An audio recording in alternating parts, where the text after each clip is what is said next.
With Jonathan Garcia. I'm Skip Newberry, President and CEO of TAO, and we're really excited to be hosting this event this morning. It's a very critical issue and top of mind for many. A couple of rules of engagement before we get started. All participants have been muted, and please remain on mute unless a TAO staff member unmutes you and calls on you to talk. You may ask or respond to questions in the chat box publicly or privately by directing your message to TAO admin or Kara Snow. We will ask you all to engage via the participant icon on your screen where you have the opinion to vote yes or no, or option to vote yes or no, raise your hand, or offer applause for our speaker. We'll monitor the chat box and respond throughout the discussion. And please engage with us on social media during this call and throughout the day. We appreciate all the social support. Fun selfies with me and Jonathan in the background are always going to get a reshare. And due to the large number of participants and limited time, we'll capture all questions in the chat, and we'll make sure to post those in our online member engagement platform called Mobilize following the meeting. And we'll also make sure that with Mobilize, it allows us to keep the conversation going after this dialogue with Jonathan. So if you have any questions about joining Mobilize, please reach out to Justin Martinez, whose email is on the screen. And if you have any questions about joining TAO to access this member benefit, please reach out to membership@techoregon.org. TAO staff support today is provided by Kara Snow and also Justin. Please reach out to them with feedback, questions, comments, or interest in sponsoring. And a huge thank you to Packstar and their CEO, Peggy Miller, whose support for this series has allowed us to put it on and make it broadly available. Please join us Wednesday as we continue our Resiliency series with Senator Ron Wyden. It's now my pleasure to introduce Jonathan Garcia, Chief Engagement Officer for Portland Public Schools and the President of the Fund for Portland Public Schools. Jonathan is a very accomplished leader who's been recognized by Forbes Magazine as a 30 under 30 in the field of education. Oregon was lucky enough to recruit him from California, where his last role was with the San Francisco Unified School District. We're glad to have you joining us this morning, Jonathan, and might as well jump right into questions. Yeah, excited to be here this morning. Thanks, Skip. Thank you. So I was wondering if you could tell us a little bit about your background and your role at PPS. Yeah, sure. So good morning, everybody. Obviously, we can't see you, but I hope you're staying in good health and in good spirits. So Jonathan Garcia, fortunate enough to be the Chief Engagement Officer for PPS, what that means is two roles, two distinct departments. One is our broader engagement strategy, really thinking about how we engage our community, our students, our families, our broader community in the work of the school district. And then the other half is our strategic partnerships department, which is really honed in on the philanthropic work. Really, how do we get our philanthropic partners and our business partners into the mix of transforming PPS? I also get the fortunate enough to serve as the president of the Fund for PPS, which is the district's new nonprofit fundraising arm that was established last summer. With the hopes of bringing in philanthropic dollars on behalf of the system. As you shared, Skip, prior to being in Portland, so I've been in Portland 3 years. Prior to that, I was in San Francisco. And so for all those folks that are on the call who come from tech, I know how to, break things. I know how to innovate. I know how to, do all those good things that kind of innovation, the innovation center of the world taught me. So really excited to just be able to bring some of those elements to Portland Public Schools. And then just to finish that, I also, on top of everything that I do for work, I volunteer. I'm a mentor of a sixth grader through Big Brothers Big Sisters. So if you are needing or wanting to mentor, Big Brothers is a good way to go. Awesome. So with a lot of organizations moving to completely virtual environments, schools is obviously among them. How's the transition to virtual been going so far? Yeah, so I think the transition has been great. So overall, I think there are three words that I would use to describe our virtual learning, our transition. First, I would say heroic and Herculean, and I'll explain a little bit about what I mean there. And the third word is challenging. And so why? So let me start off just with the word challenging, right? As you all know, there isn't a template for distance learning here or across the country. And so in a matter of weeks, our staff have had to turn around a distance learning platform, an online platform, here and I guess across the country. As a district, we were years away, frankly, from being able to stand up a digital learning platform or digital learning period at the scale that we did. We, as a matter of background, again, 3 years ago, our Superintendent Guerrero, joined the organization, and we walked into an organization that had a lot of challenges, continue to have challenges, but one of those challenges was in our teaching and learning department, where we lacked a core curriculum, we lacked a core social sequence, et cetera. And so, again, we were years away. We were just stabilizing kind of the traditional brick and mortar, if you will, of a school system. And now, overnight, we had to scale digital learning. So that created a lot of challenges. And frankly, the politics were also really challenging. As you all know, the shifts from Salem were initially slow, and I think a lot of folks were just trying to grapple with the information that was coming out. And so similar for us, we were on a holding pattern, right? It was supposed to be 1 week, and then 2 weeks, and then a month, and then the rest of the school year. And so I think for us, frankly, the politics behind the decision to close, the decision to go to distance learning, made it even more difficult to actually just hone in on doing the work. And so those were the challenges. I think on the Herculean and heroic task, as you can imagine, our teachers have been incredible, right? How do you go from a brick and mortar way of teaching to all online, all distance? And so we have an amazing central office team that has been working around the clock around access and equity. So making sure that every student that needs a device and internet access has it, making sure that teachers and staff are able to connect with all of our students. So far, we have 95% of all of our high school students are in regular contact with PPS staff, which is incredible, right? To say 95% of all of our students. Teachers are engaging with students, students with students, principals with teachers. So we're seeing some amazing work that's happening there.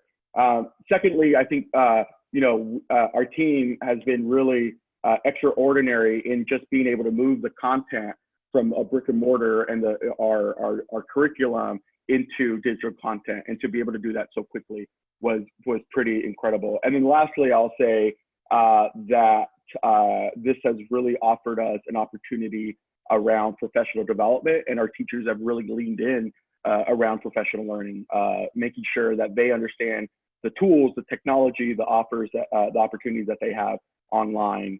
And so they jumped in right as soon as they heard that we were going to be closed into professional learning. Our principals are hosting professional learning communities. And so again, similar to a lot of organizations, the many organizations that are on the call, we've all gone virtual. And so again, just the fact that our folks are able to support 50,000 students, right? We have more students getting telecounseling.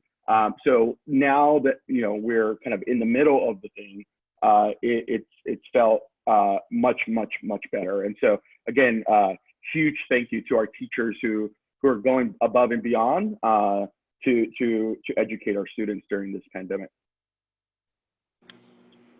And what about like with the digital divide? The switch to virtual runs the risk in many cases of kind of exacerbating different inequalities that may have existed even before the crisis hit. And I'm wondering, what are you seeing in terms of equitable access to learning across the district? And maybe if you could talk a little bit about like what was the state of affairs before the crisis, and how has the crisis changed that? Yeah, so a few things. So obviously, our first priority was to make sure that our students had the basic tools needed to thrive, to survive, right? And so obviously we stood up our meal distribution sites. We know that meals and food insecurity was going to be a big issue in our community. And so again, we stood up 15 meal sites, which we've given out more than 250,000 meals since the close, which is more than what we typically do in a summer with almost 3 times as many food distribution. So you could see the need. So our first and foremost priority was to make sure that students were stabilized. That is equity equity 101 is making sure Maslow's hierarchy is met, right? I think once we were able to stand up those nutrition hubs, obviously the next step was really around the digital divide, right, as you mentioned. And so we have distributed over 15,000 devices, tech devices, which constitutes about 30% of our student population. So essentially 1 to 3 of our students needed some sort of technology device at home. We have about 4,200 households needing requesting internet connectivity, which is about half of our entire households that are considered low income in our district. And so the need is real. And so our IT team has been incredible in deploying those devices, getting those folks in order. And the last thing I say, so you can have all the tools, you can have all the meals, but if there's not human interaction, none of that matters. And so obviously, again, our teachers, our staff, our counselors, they've been working around the clock to make sure that they're targeting our students who are who live in unstable housing, our students of color, our students in poverty, making sure that they are connected and have the resources to thrive in this pandemic. That's incredible. I mean, some of those numbers are astounding, just in terms of the total need and the number of folks that you guys have already served. As you look to the fall, I'm wondering, what can students and parents expect? There's a lot of businesses and other organizations trying to figure out what the future might hold in the near term, and how does that look for the schools? Yeah, that's a great question, and I love that question when you all sent it over to me. So what we know is that we are beginning to rethink what teaching and learning looks like and sounds like in the fall. So students will walk into the fall knowing that teaching and learning will be very different. This crisis has sort of forced us to become a one-to-one district, device district, which is, we were, again, as I said earlier, light years away from, I think, being really grounded in our ability to do that. So how do we leverage that? How do we leverage the fact that we are going to be a one-to-one district? How do we begin to accelerate into becoming a digital district? So again, our superintendent had a plan to become a digital district. We had just signed up to become a member, or we are a member of the League of Innovative Schools, which is really a tech-heavy, digital district-heavy organization. We had just become a member of that. But again, we were years ago from becoming a digital district. So now this has really forced us. So how do we, and so what I mean by digital district is how might we integrate digital technologies into the areas where we have the greatest need of instructional clarity, right? And so in other words, how do we begin to blend our environment that includes in-person teaching and technology that complement each other? So in the summer, I think we'll be better positioned once we hear more direction from the Oregon Department of Education, from the governor, on the specific details of, how many kids are going to be in a classroom, or all of those details we don't know. But what we know is that we are going to move forward with a blended environment, blended learning environment, which I think offers us a lot of opportunity, right, for students, especially that are behind, being able to give them that personalized, blended attention, I think will go a long way. So one of the questions we got from some folks who are listening in related to the deployment of devices, and I think you mentioned there were 15,000 or so that were deployed. So did you all have to purchase those, or was there sort of a call for folks to donate? How was that orchestrated? Yeah, so as you can imagine, we and every district in the state and the country were out seeking devices. Just for those that don't know, there are 198 districts in the state of Oregon. And so what we ended up doing because of the time crunch was actually go into every school building and harvest devices that were there. So you can imagine we went into every classroom, took out the carts, the Chromebook carts, if you will, disinfected them, and then handed those out. So we had enough, obviously we have enough to distribute to any student that needs it. We had up to 45,000 devices in our school buildings. So again, we used about 15,000. What we know based on our estimation is that a quarter of those 15,000 will not come back to us because they will be broken or some other issue. And so how do we begin to replenish those is the big question, right? And so, what's the role of philanthropy, right? A tech philanthropy of government to really help us make sure that we bring those devices back online in the fall. What are some of the, like if the tech industry could play a role in any of that, what would your ideal recommendation be to the local tech community? Yeah, no, I appreciate that question, and I spent a lot of time thinking about it. So three things I would say. Really, the spirit of innovation that you find in tech, being able to, we would love to leverage that, as thought partners.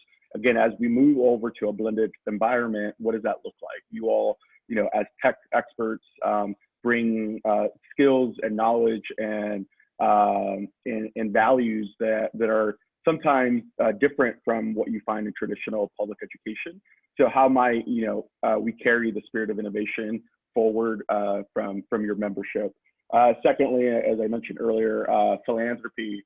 The fund for PPS is ready to partner with our tech philanthropy, our business community, to figure out innovative ways to address the pervasive gaps, the inequities that we find ourselves in, and we will find ourselves in the fall. And then I think the last thing is patience, right? Again, I think in the tech space, I think there's a desire to accelerate and ideate and move forward pretty rapidly. We are an institution that's been around for 150 years, right? We have been forced to innovate dramatically in a matter of weeks, and so this is new to teachers, this is new to principals, this is new to central office staff, and so how might the tech community really express or extend patience, especially those in ed tech and in the education tech community who are, with all due respect, sometimes quick to jump on, we have the best solution to your problem, and when we don't even know what the problem is. So again, really extending patience is going to be really important as we transition into that blended environment. Great observation. So another question we got from some folks that are listening. So with regard to all the devices that are now in the hands of students and they're working in virtual environments, what if any sort of help support is provided? Like what happens if a student has a technical issue with one or more of the devices? How is that handled typically? Yeah, so we stood up a customer service line. We have obviously an online customer service platform as well. So students that are having device issues can call or email. We also have stood up a in-person facility and at our central office from 9 to 1 every day, Monday through Friday. So folks that have those issues can come in either to shift the device or see what's wrong with it. So we're providing those types of supports. Awesome.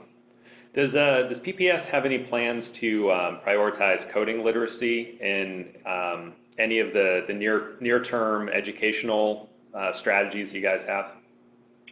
Yeah. So I had a chance to talk to our Chief Academic Officer, Dr. Luis Valentino, who was instrumental in actually helping build out the first K-12, PK-12 computer science scope and sequence and curriculum in the nation. San Francisco was the first in the country to do that. And we were part of that. And again, tech philanthropy was huge in making that happen. What he has expressed to me and what I could tell the folks on this call is that coding and computer science will continue to be an area that we provide students opportunities to learn, to participate. We know that the future includes access to our understanding coding and computer science and arithmetic and all of those type of things. And so we are going to continue to incorporate that into our STEM disciplines and in our STEM framework. Our STEM team has been really focused on making sure that we do have at some point in the future a scope and sequence for computer science and coding.